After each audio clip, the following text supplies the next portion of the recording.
হরে কৃষ্ণ। অখণ্ড মণ্ডলাকারম ব্যাপ্তম যেন চরাচরম তৎপদং দর্শিতং যেন তস্মৈ শ্রীগুরুবে নমঃ। অজ্ঞানং তিমিরান্ধাস্য জ্ঞানাঞ্জনং শলাকায়া চক্ষুরুন্মিলিতং যেন তস্মৈ শ্রীগুরুবে নমঃ। গুরু ব্রহ্মা গুরু বিষ্ণু গুরুদেব মহেশ্বর গুরুরেব পরম ব্রহ্ম তস্মৈ শ্রীগুরুবে নমঃ। বৃন্দৈ তুলসী দেবী প্রিয়ৈ কেশবস্য চ কৃষ্ণ ভক্তিপ্রদে দেবী সত্যবতী নমো নমঃ। তপ্ত কাঞ্চনং গৌরাঙ্গী রাধে বৃন্দাবনেশ্বরী বৃষভানুসুতে দেবী প্রণমামি হরিপ্রিয়ে। নারায়ণং নমস্কৃতং নরস্যৈব নরোত্তমং দেবীং সরস্বতীং ব্যাসং তথা জয়মুদিরে। শ্রীকৃষ্ণ চৈতন্য প্রভু নিত্যানন্দ শ্রী অদ্বৈত গদাধর শ্রীবার রাধি গৌর ভক্তবৃন্দ। হরে কৃষ্ণ কৃষ্ণ কৃষ্ণ হরে হরে হরে রাম রাম রাম হরে হরে। বাঞ্ছা কল্পতরু ভর্ষ কৃপা সিন্ধু এবচ পতিতানাং পাবনভ্য বৈষ্ণবেভ্যই নমো নমঃ। হরে কৃষ্ণ। তো আজকে আমরা তৃতীয় অধ্যায়ে কর্মযোগ সম্বন্ধে গীতার ভগবানের মুখে নিঃসৃত বাণী কীর্তন এবং শ্রবণ করব। আমরা সকলেই এই শ্রীমদ্ ভগবদ্ গীতার এই কর্মযোগ বিষয়ক আলোচনা করব। তো প্রথম থেকে শেষ পর্যন্ত আপনারা দেখবেন এবং দেখে সেই গীতার অর্থ উপলব্ধি করে আপনারা থাকবেন। তো তৃতীয় অধ্যায়ে কর্মযোগ অর্জুন উবাস কি বললেন? জেয়সী চেত কর্মনন্তের মতা বুদ্ধির জনার্দনন তৎকিং কর্মণি ঘোরে মাম নিয়োজয়সী কেশব বেমিশ্রেণেব বাক্যেন বুদ্ধিং মোহয় শিবমে তদেকং বদ নিশ্চিত যেন শ্রেয় মবা উপনায়াম। এখানে কি বলছে? অর্জুন উবাস মানে অর্জুন বলিলেন, হে জনার্দন, যদি তোমার মতে কর্ম হইতে বুদ্ধি শ্রেষ্ঠ তবে হে কেশব আমাকে হিংসাত্মক কর্মে কেন নিযুক্ত করিতেছ? বিমিশ্র বাক্য দ্বারা কেন আমার মনকে মোহিত করিতেছ? যাহা দ্বারা আমি শ্রেয় লাভ করিতে পারি সেই একটি পথ আমাকে নিশ্চিত করিয়া বলো। এই দুইটা পথের মধ্যে কোনটা সঠিক সেটাই আমাকে বলো। এটা বলছে অর্জুন ভগবানকে বলল। এবার ভগবান বারবার প্রেরণা দিতেছেন কর্মের, কিন্তু উপদেশ দিতেছেন জ্ঞানের। যে যোগ অবলম্বন করিয়া কর্ম করিতে বলিতেছেন সে যোগের নাম দিয়েছেন বুদ্ধিযোগ। কর্মযোগ শব্দটি এ পর্যন্ত ব্যবহার করেন নাই। এক্ষণে অর্জুনের প্রশ্নের উত্তরে পরবর্তী শ্লোকে কথাটা স্পষ্ট করিয়াছেন এবং কর্মযোগ শব্দটি উল্লেখ করিয়াছেন। হে অনক, ইহলোকে দ্বিবিধা নিষ্ঠা আছে, ইহা পূর্বে বলিয়াছি। সাংখ্যদিগের জন্য জ্ঞানযোগ এবং কর্মীদিগের জন্য কর্মযোগ। কর্মচেষ্টা না করিলেই পুরুষ নৈষ্কর্ম্য লাভ করিতে পারে না, আর কামনা ত্যাগ ব্যতীত কর্মত্যাগ করিলেই সিদ্ধি লাভ হয়। তাই কেহই কখনো ক্ষণকাল কর্ম না করিয়া থাকিতে পারে না, কেননা প্রকৃতির গুণে অবশ হইয়া সকলেই কর্ম করিতে বাধ্য হয়। প্রকৃতির গুণে অবশ হইয়া সকলেই কর্ম করিতে বাধ্য হয়। অর্জুনের প্রশ্নের উত্তরে শ্রী ভগবান বলিলেন, মোক্ষ লাভের দুইটি মার্গ আছে, একটি জ্ঞান মার্গ বা সন্ন্যাস মার্গ, অপরটি কর্মযোগ মার্গ। আমি তোমাকে কর্মযোগ মার্গ অবলম্বন করিতে বলিতেছি। এই যোগ মার্গের ভিত্তি সাম্য বুদ্ধি বা সম্যক জ্ঞান, এবং এই জ্ঞানেই মোক্ষ। এই জন্যই সাম্য বুদ্ধির শ্রেষ্ঠতা বর্ণনা করিয়াছি। তোমাকে কর্মোপদেশ দিতেছি, কারণ প্রকৃতির গুণে বাধ্য হইয়া সকলেরই কর্ম করিতে হয়। কর্ম যদি করিতে হয় তবে এমনভাবে কর্ম করো যেন উহা বন্ধনের কারণ না হইয়া মোক্ষের কারণ হয়। ইহাই কর্মযোগ। যে ভ্রান্তমতে হস্ত পদাদি কর্মেন্দ্রিয় সকল সংযত করিয়া অবস্থিতি করে, অথচ মনে মনে ইন্দ্রিয় বিষয় সকল স্মরণ করে, সে মিথ্যাচারী। কর্মত্যাগ করিলেই সিদ্ধিলাভ হয় না কেন, তাহা এই শ্লোকে বলা হইল। মনে মনে বিষয় চিন্তা করিয়া বাহিরে বিষয় ভোগ ত্যাগ করা মিথ্যাচার মাত্র। কিন্তু যিনি মনের দ্বারা জ্ঞান ইন্দ্রিয় সকল সংযত করিয়া অনাসক্ত হইয়া কর্ম ইন্দ্রিয়ের দ্বারা কর্মযোগের অনুষ্ঠান আরম্ভ করেন, তিনিই শ্রেষ্ঠ। এখানে এই শ্লোকে বললেন,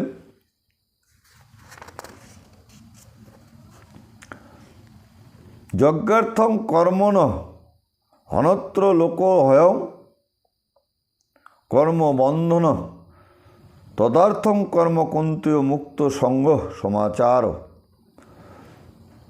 কি বললেন?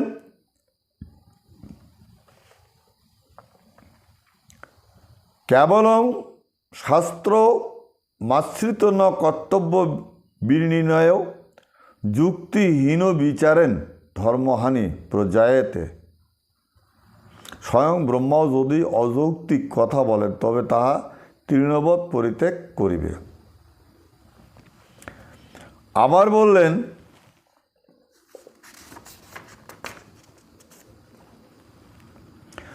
সহযোগ্য প্রজা স্রষ্টা পুরবাচ প্রজাপতি অনেন প্রস বিশ্বধমেশ বহুস্তিষ্ঠ কাম ধুক।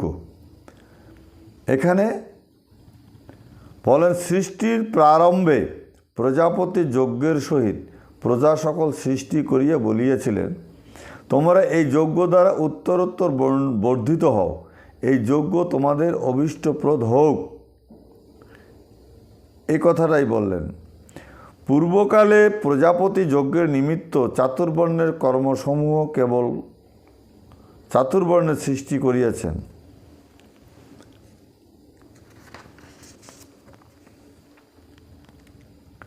কিন্তু গীতায় কাম্যকর্মের স্থান নাই। এই যজ্ঞ কি কাম্যকর্ম নয়? না, প্রজাপতি একথা বলেন নাই যে তোমরা ফলাকাঙ্ক্ষা করিয়া যজ্ঞ করো। তিনি বলিয়েছেন, তোমরা লোক রক্ষার্থ কর্তব্য অনুরোধেই নিয়মিত যজ্ঞাদির অনুষ্ঠান করিবে, কিন্তু ফলের কামনা না করিলেও কর্মের স্বভাবগুণেই উহা স্বতই প্রাপ্ত হইবে। ফলের কামনায় লোকে আম্র বৃক্ষ রোপণ করে, কিন্তু ছায়া ও মুকুলের সুগন্ধ কামনা না করিয়া পায় শ্রী মধুসূদন।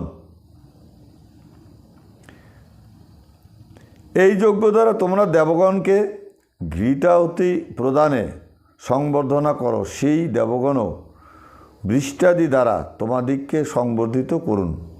এইরূপে পরস্পরের সংবর্ধনার দ্বারা পরম মঙ্গল লাভ করিবে। যেহেতু দেবগণ যজ্ঞাদি দ্বারা সংবর্ধিত হইয়া তোমাদিগকে অভীষ্ট ভোগ্য বস্তু প্রদান করেন, সুতরাং যজ্ঞাদি দ্বারা তাহাদিগের উদ্দেশ্যে প্রদেয় অন্ন পানাদি তাহাদিগকে প্রদান না করিয়া যে ভোগ করে সে নিশ্চয়ই চোর। কি বললেন? ভগবান আমাদেরকে অন্ন পাওয়ার জন্য যে বৃষ্টি বাদল দিচ্ছে, ফল উৎপন্ন হচ্ছে, সেই ফল আমরা আহার করছি। সেই আহার যদি ভগবানকে নিবেদন না দিয়া সেবা করা যায়, তাহাকেই বলা হয় চোর।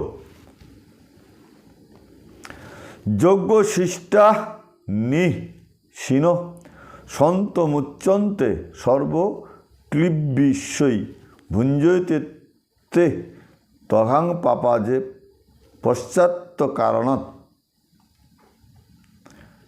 যে সজ্জনগণ যজ্ঞবশেষ অন্ন ভোজন করেন, অর্থাৎ দেবতা অতিথি প্রভৃতিকে অন্নাদি প্রদান করে অবশিষ্ট ভোজন করেন, তাহারা সর্বপাপ হইতে মুক্ত হন।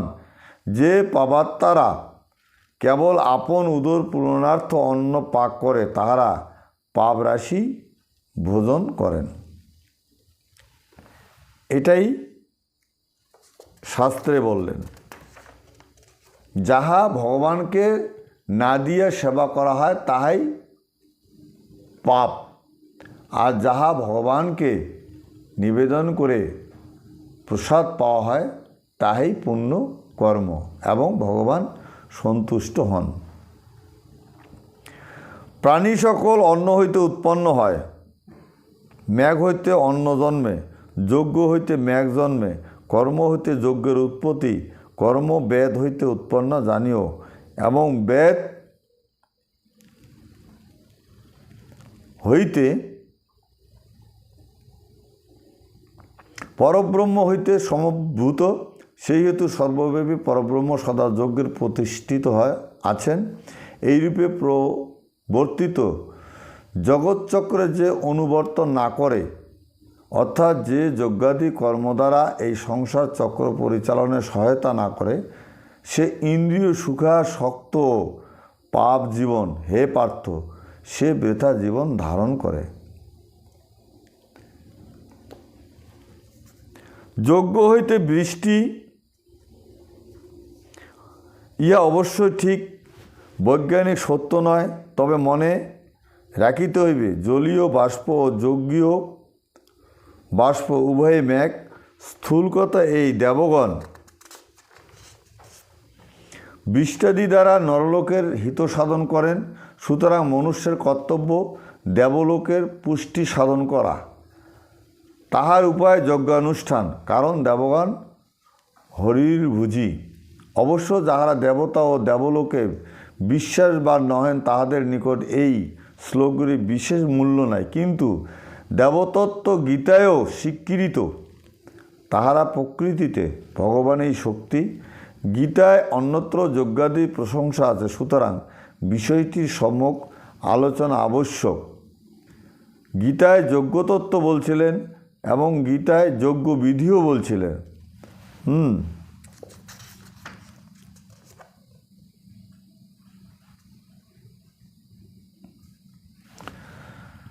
রাজপুত্রী, আমি কর্মফলান বেশি হইয়া কোনো কর্ম করি না। দান করিতে হয় তাই দান করি, যজ্ঞ করিতে হয় তাই যজ্ঞ করি। ধর্ম আচরণের বিনিময়ে যে ফল চাহে সে ধর্ম বণিক, ধর্মকে সে পণ্য দ্রব্য করিয়াছেন, সে হীন জঘন্য। শ্রীকৃষ্ণ অনুগত প্রাণ, শ্রীকৃষ্ণ ভক্তের উপযুক্ত কথাই বটে, কিন্তু এই ফলাকাঙ্ক্ষা বর্জিত রাজসূয় যজ্ঞের অবশ্য কর্তব্যতা হইল কিসে, তাহা বোঝা যায় শ্রীকৃষ্ণের উপদেশে।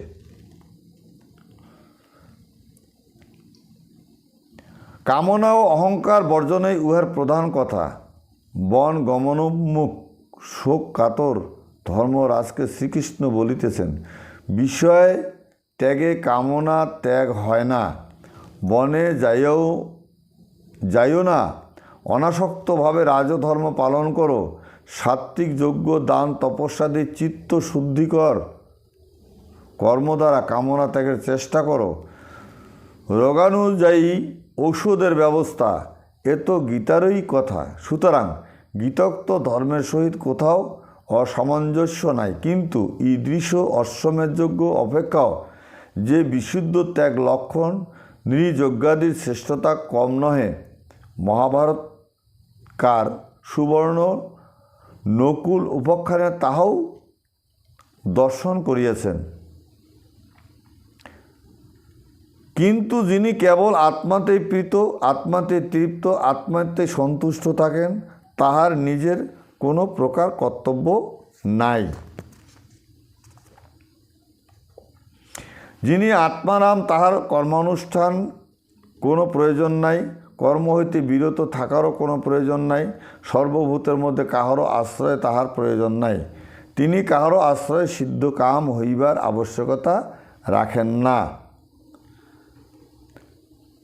তাই কর্ম করা না করা উভয়ই ইহাদের পক্ষে সমান। কাজে ইহারা সম্পূর্ণ স্বার্থাভিসন্ধিশূন্য হইয়া যথাপ্রাপ্ত কর্ম করিতে পারেন। তুমিও তদ্রূপ অনাসক্তভাবে সেও কর্তব্য কর্ম করিবে। তাই বলছেন, কর্ম করা না করা আমার পক্ষে একই। যখন উভয় এক, তখন কর্ম না করাই আগ্রহী বা কেন? শাস্ত্র অনুসারে যাহা প্রাপ্ত হইয়াছে তাহা করিয়েই থাকো। জনকাদি মহাত্মগণ কর্মদ্বারে সিদ্ধিলাভ করিয়েছেন। লোক রক্ষার দিকে দৃষ্টি রাখিয়ে তোমার কর্ম করা কর্তব্য। অর্থাৎ সবাই কর্ম করে, আমি কেন কর্মহীন হয়ে থাকব? শ্রেষ্ঠ ব্যক্তি যাহা আচরণ করেন অপর সাধারণও তাহাই করে। তিনি যাহা প্রামাণ্য বা কর্তব্য বলিয়া গ্রহণ করেন সাধারণ লোকে তাহারাই অনুবর্তন করেন।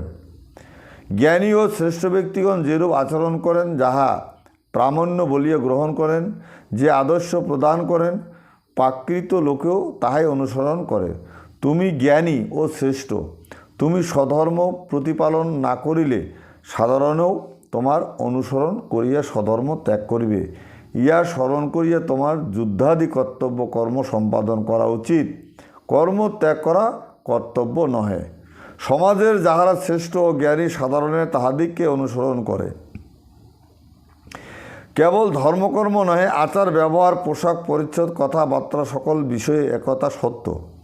মধ্যযুগে সমাজের জ্ঞানী ও শ্রেষ্ঠ ব্যক্তিগণ সন্ন্যাসবাদ প্রচার করায় যে বিশেষ কুফল ফলিয়েছিল একথা ঐতিহাসিকগণও বলেন। হে পার্থ, ত্রিলোক মধ্যে আমার করণীয় কিছুই নেই, অপ্রাপ্ত বা প্রাপ্তব্য কিছু নাই, তথাপি আমি কর্ম অনুষ্ঠানেই ব্যাপৃত আছি। শ্রী ভগবান পূর্বে বলিয়াছেন, লোক সংগ্রহার্থ শ্রেষ্ঠ ব্যক্তিগণের কর্ম করা কর্তব্য। জনকাদি ঋষিগণ এবং জনকাদি জ্ঞানী ব্যক্তিরাও কর্ম করিয়াছেন।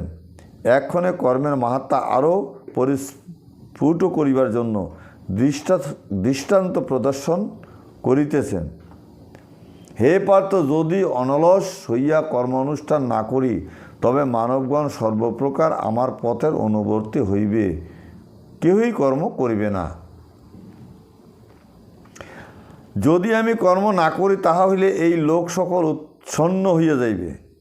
আমি বর্ণ সংকরাদি সামাজিক বিশৃঙ্খলার হেতু হইব এবং ধর্মলোভ হেতু প্রজাগণের বিনাশের কারণও হইব। আমি কর্ম না করলে আমার দৃষ্টান্তের অনুসরণে সকলের স্বীয় কর্তব্য কর্ম ত্যাগ করিয়া স্বেচ্ছাচারী হইয়া উঠিবে।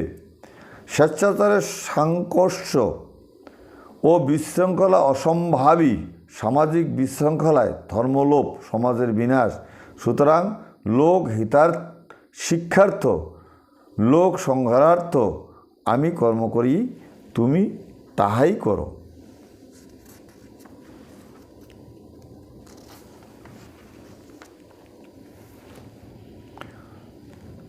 হে ভারত, অজ্ঞ ব্যক্তিরা কর্মে আসক্তি বিশিষ্ট হইয়া যেরূপ কর্ম করিয়া থাকে, জ্ঞানী ব্যক্তিরা অনাসক্ত চিত্তে লোক লক্ষ্যার্থে সেইরূপ কর্ম করিবে।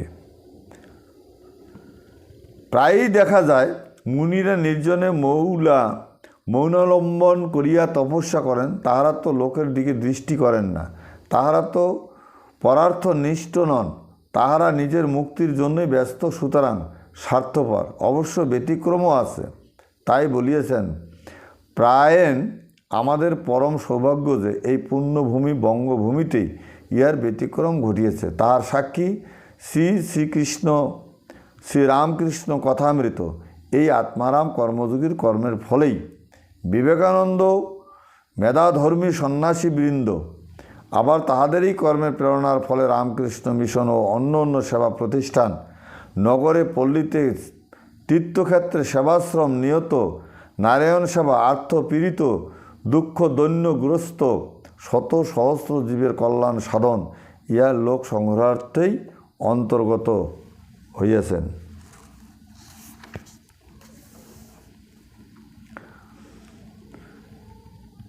জ্ঞানী ব্যক্তি কর্মে আসক্ত, অজ্ঞানী দিগের বুদ্ধিভেদ জন্মাইবেন না। আপনারা অবহিত হইয়া সকল কর্ম অনুষ্ঠান করিয়া তাহাদিগকে কর্মে নিযুক্ত রাখিবেন। জ্ঞানী ব্যক্তিগণ যদি কর্মত্যাগ করেন এবং গৃহী অনাধিকারী ব্যক্তিগণকে সন্ন্যাস ধর্মের উপদেশ দেন, তবে তাহারা অবশ্যই মনে করিবে যে কর্মত্যাগেই শ্রেয়পথ। ইহা কর্তব্য নহে, বরং জ্ঞানীগণ নিজের অনাসক্তভাবে কর্ম করিয়া দৃষ্টান্ত দ্বারা কর্মাসক্ত দিককে কর্মেই নিযুক্ত রাখিবেন। প্রকৃতির গুণসমূহ দ্বারা সর্বতোভাবে কর্ম সকল সম্পূর্ণ হয়। যে অহংকারের মুগ্ধ চিত্ত, সে মনে করে আমি কর্তা। এক্ষণে জ্ঞানী ও অজ্ঞানের কর্মের পার্থক্য কী? এই দুটি শ্লোকেই তাহাই দেখাইতেছেন। কি দেখাইতেছেন?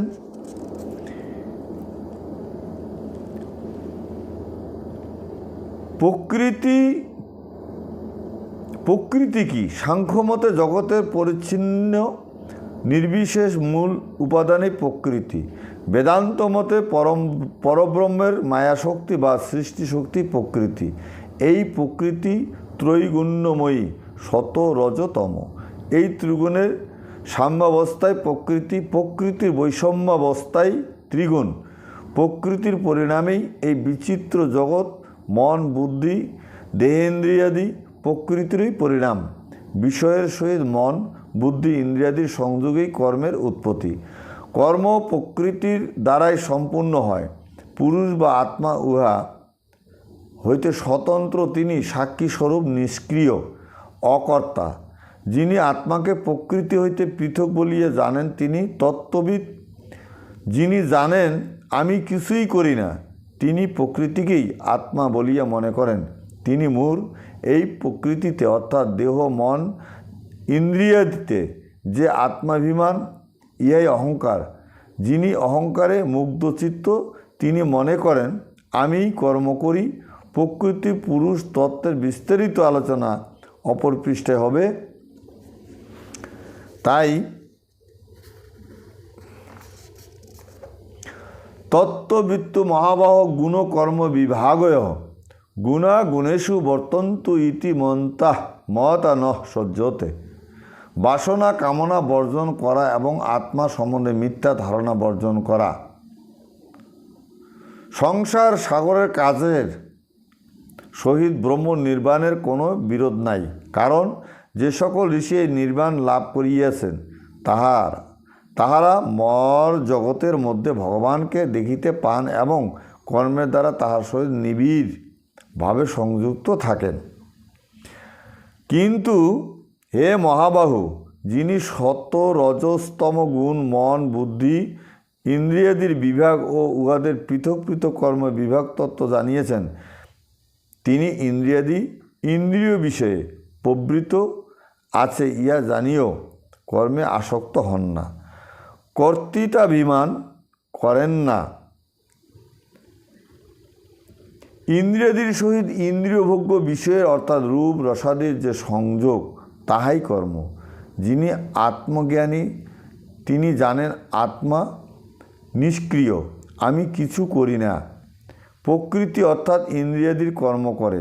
যিনি আত্মজ্ঞানী নন, তিনি মনে করেন আমি কর্ম করিলাম, আমি ইহার ফল ভুগি, কাজেই তিনি কর্মফলে আসক্ত হন। কিন্তু গুণসমূহের নিজেদের মধ্যেই এই খেলা চলিতেছে। জ্ঞানী ব্যক্তি ইহা বুঝিয়া আসক্ত হন না। তাই এখানে বলছে, যাহারা প্রকৃতির গুণে মোহিত, তাহারা দেহেন্দ্রিয়াদি কর্মে আসক্তিযুক্ত হয়, সেই সকল অল্পবুদ্ধি মন্দমতি দিককে জ্ঞানীগণ কর্ম হইতে বিচলিত করিবেন না। প্রকৃতির গুণে মোহিত হইয়াই অজ্ঞলোকে বিষয়াসক্ত হইয়া কর্ম করেন, তাহাদিগকে কর্মত্যাগের উপদেশ দেওয়া কর্তব্য নহে। সম দমাদিতে অভ্যস্ত না হইলে, চিত্ত ঈশ্বরে একনিষ্ঠ না হইলে বিষয়শক্তি কিছুতেই দূর হয় না। সুতরাং এইরূপ উপদেশে কেবল মিথ্যাচারী, আত্মপ্রতারক, অকর্মা লোকের সৃষ্টি হয়। উহারা সমাজের কণ্টক সমূহ।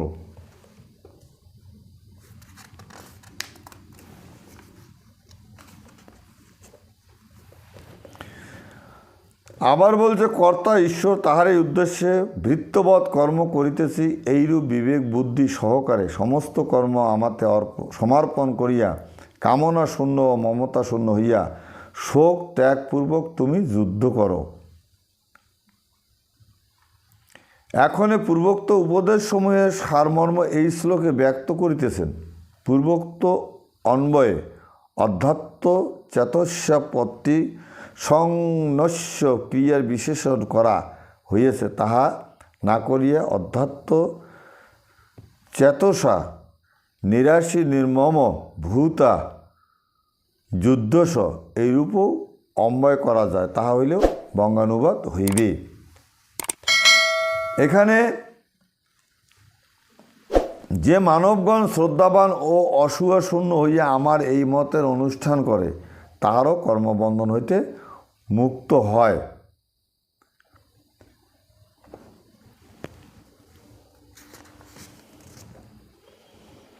যাহারা অসূয়া পরবশ হইয়া আমার এই মতের অনুষ্ঠান করে না, সেই বিবেকহীন ব্যক্তিগণকে সর্বজ্ঞান বিমূঢ় ও বিনষ্ট বলিয়া জানিও। জ্ঞানবান ব্যক্তিও নিজ প্রকৃতির অনুরূপ কর্মই করিয়া থাকেন। প্রাণীগণ প্রকৃতিরই অনুসরণ করে, ইন্দ্রিয় নিগ্রহে কি করিবে? সকল ইন্দ্রিয়ই স্ব স্ব বিষয়ে রাগদ্বেষ অবশ্যম্ভাবী। ওই রাগদ্বেষের বশীভূত হইও না, ইহারা জীবের শত্রু। স্বভাবেই প্রবল, ইন্দ্রিয় নিগ্রহে ফল হয় না। তবে কি জীবের স্বাতন্ত্র্য নাই? তাহার আত্মোন্নতির উপায় নাই? আছে। ইন্দ্রিয় সমূহকে নিগ্রহ বা পীড়ন না করিয়া তাহাদিকে বশীভূত করিতে হইবে। স্ব স্ব বিষয়ে রাগদ্বেষ ইন্দ্রিয়ের স্বাভাবিক, কিন্তু জীবের রাগদ্বেষের বশে যাওয়া উচিত নয়। যিনি রাগদ্বেষ হইতে বিমুক্ত, তিনি ইন্দ্রিয়র অধীন নন, ইন্দ্রিয় সমূহে তাহার অধীন হয়। এইরূপ আত্মবশীভূত ইন্দ্রিয় দ্বারা সকর্ম করিতে হইবে, স্বধর্ম পালন করিতে হইবে। ইন্দ্রিয় সমূহ বশীভূত না হইলে লোকে স্বধর্ম ত্যাগ করিয়া আপদ মনোরম পরধর্মের অনুসরণ করিয়া থাকে। কিন্তু কোনো ক্ষত্রিয় যদি ক্ষত্রিয়োচিত যুদ্ধাদি ক্রূর কর্ম ত্যাগ করিয়া কৃষি বাণিজ্যাদি বা অন্যরূপ নির্দোষ বৃত্তি অবলম্বন করে, তাহা কি শ্রেয়কর নয়? স্বধর্ম কিঞ্চিৎ দোষ বিশিষ্ট হলে উহা উত্তমরূপে অনুষ্ঠিত পরধর্ম অপেক্ষা শ্রেষ্ঠ। স্বধর্মে নিধনও কল্যাণকর, কিন্তু পরধর্ম গ্রহণ করা বিপজ্জনক।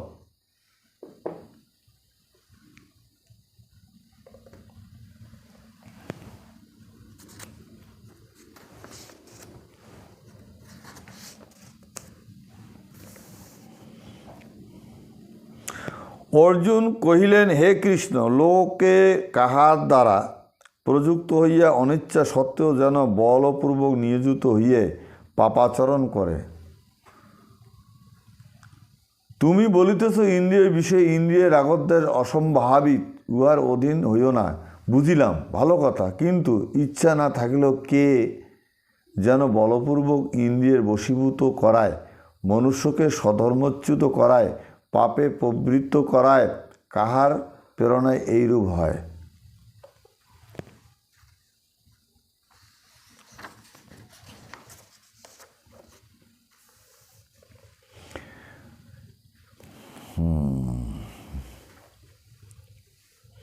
যেমন ধূম দ্বারা বর্ণী আবৃত থাকে, মল দ্বারা দর্পণ আবৃত হয়, জরায়ু দ্বারা গর্ভ আবৃত থাকে, সেইরূপ কামের দ্বারা জ্ঞান আবৃত থাকে। বিষয় বাসনা থাকিতে আত্মজ্ঞানের উদয় হয় না।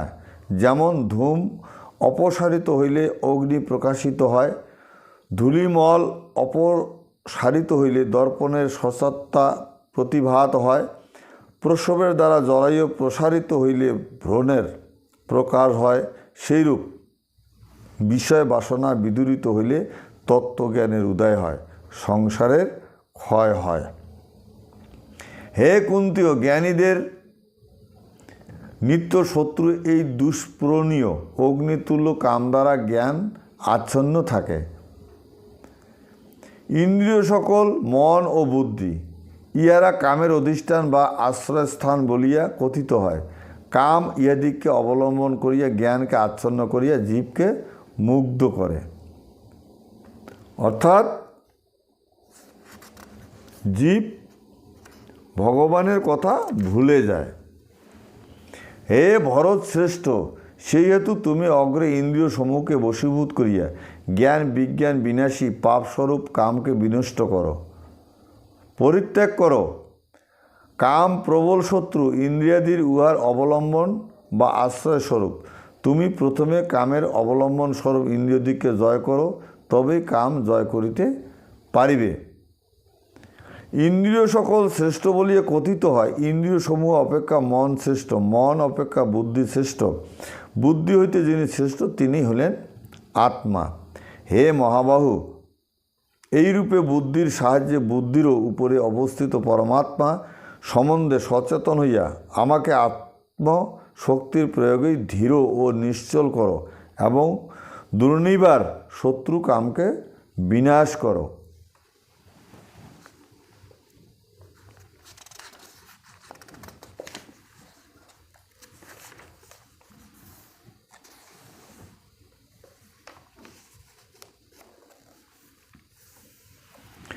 ইন্দ্রিয় সমূহের অনুকূল বিষয়ে অনুরাগ ও প্রতিকূল বিষয়ে বিদ্বেষ অসম্ভাবী। তুমি রাগদ্বেষের বশীভূত হইও না, তাহা হইলেও ইন্দ্রিয় সমূহ তোমাকে বিপদে চালিত করিতে পারিবে না, তাহারা বশীভূত হইবে। এইরূপ আত্মবশীভূত ইন্দ্রিয় সমূহ দ্বারা স্বধর্ম সম্পাদন করো, স্বধর্ম পালন করো। স্বধর্ম অঙ্গহীন হইলেও পরধর্ম অপেক্ষা শ্রেষ্ঠ। লোকে কামনার বশীভূত হইয়া পাপ আচরণ করে, স্বধর্ম ত্যাগ করিয়া পরধর্ম গ্রহণ করে, কর্তব্য ভ্রষ্ট হয়।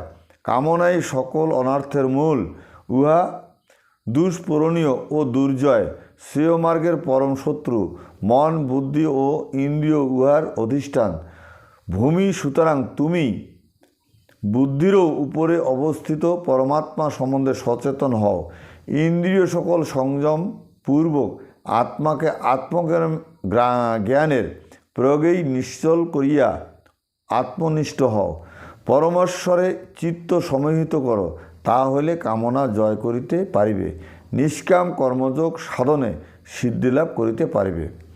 পূর্ব অধ্যায়ে যে জ্ঞান ও কর্মের বিরোধের উল্লেখ করা হয়েছে, ইহা অধ্যায়ের অর্জুনের প্রশ্নের উত্তরে এই বিরোধেরই নিরসন করিয়া জ্ঞান ও কর্মের সমন্বয় সাধন করা হয়েছে এবং জ্ঞানীদিগেরও নিষ্কামভাবে যথাপ্রাপ্ত কর্তব্য কর্ম করা উচিত। পূর্ণ এই উপদেশ দেওয়া হয়েছে। কেবল তাহাই নয়, যাহারা অজ্ঞান, যাহারা সংসার শক্তিবশত কর্মে নিযুক্ত আছেন, তাহাদিগকেও কর্ম হইতে বিচলিত করা কর্তব্য নহে, এই উপদেশ দেওয়া হয়েছে। কর্মপ্রবণতার যুগে এরূপ উপদেশ আমাদের নিকট অনাবশ্যক বোধ হইতে পারে, কিন্তু সেকালে সন্ন্যাসবাদের প্রভাব বড় বৃদ্ধি পাইয়াছিল এবং কর্ম দ্বারা বন্ধন হয়, এই মতটি বড় প্রবল হয়েছিল।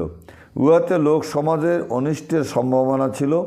এই জন্যে শ্রী ভগবান বলিয়েছেন যে আমার এই মত অনুসরণ করিলে কর্মবন্ধন হইতে মুক্ত হওয়া যায়। ইহাই গীতাক্ত যোগ। ইহার কীরূপে উদ্ভব হইয়াছে এবং প্রচার হইয়াছে, তাহা পরবর্তী অধ্যায়ে প্রথমে বলা হয়েছে। কর্ম মহাত্মা ও কর্ম প্রেরণাই এই অধ্যায়ের প্রধান বর্ণিত বিষয়। সুতরাং এই অধ্যায়ের নাম কর্মযোগ। এই অধ্যায়ের নাম কর্মযোগ। শ্রীমদ্ ভাগবত গীতা নুপনিষদ ব্রহ্মবিদ্যায়ং যোগশাস্ত্রে শ্রীকৃষ্ণ অর্জুন সংবাদে কর্মযোগ নাম তৃতীয় অধ্যায়। হরে কৃষ্ণ। তাই আপনারা প্রথম থেকে শেষ পর্যন্ত দেখবেন, আশা করি ভালো লাগবে। হরে কৃষ্ণ।